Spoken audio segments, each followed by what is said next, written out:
Download my free legato course right now and learn to play fast in the fastest way possible. It's 4 core exercises that you need to focus on in order to reach the highest level of mastery. And then I'm going to give you the 3 sub-skills of legato. Once you master these 3 little skills, then the overall skill of playing very fast runs using hammer-ons and pull-offs will be very easy. So go sign up right now and get immediate access for free. See you in the course.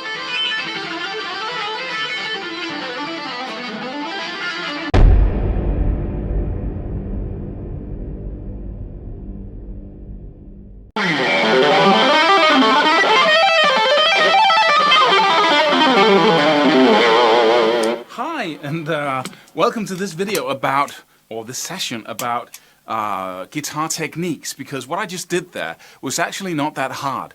Of course, everything on a guitar is hard because you have to, everything on a guitar is hard. So, but compared to a piano, for instance, let me just focus on that. Well, you can go to a piano, you can push the button or the key there, and it says you get a perfect note.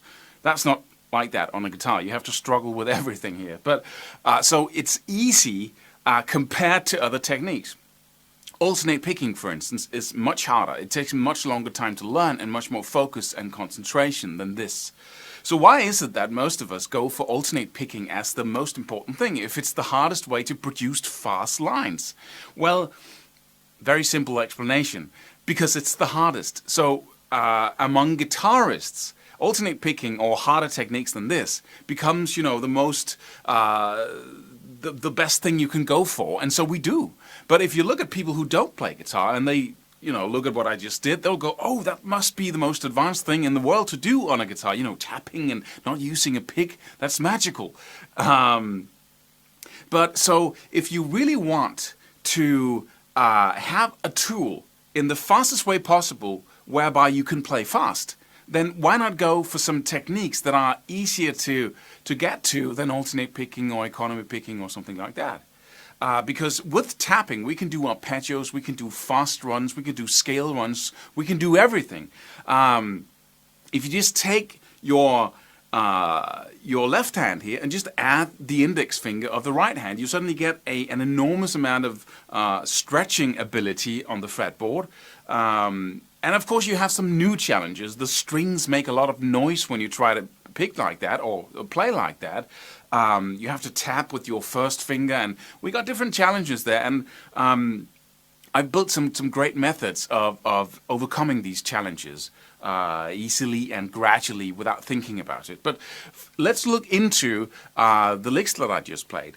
The whole basis of this portion here is to say, okay, what would happen, instead of going for every technique in the universe, full tilt, then what would happen if you said, okay, from a learning curve perspective, learning the easiest thing first makes a lot of sense, because the brain learns best when it has a challenge that is big enough to be a challenge, but small enough to be, something that you can really overcome in a relatively short period of time. That's when we feel motivated, because we can see the goal in front of us, and it's not 2 years away or 1 year. And so what if you took this kind of playing, tapping, and then said, or legato combined with tapping, and then really went into it and became very, very, very good at it, so that you could play licks, you could play solos, and then throw in a fast line effortlessly, just using that finger, going back to phrasing and picking again. What if you developed that ability? How cool would that be? And the truth is here that you can develop this ability like in 1/10 of the time it takes you to just develop one simple alternate picking lick to perfection. So this is really about having fun, looking into these licks, these techniques. And I've got a really good sequence for you today that we're going to look at in the next video, because we're going close up. And we'll just look at it and then look at some basic ways to move it around the neck. And then in the next section, we'll look into some two-handed tapping where you're not picking at all and you have to tap with your first finger, but that's the next section.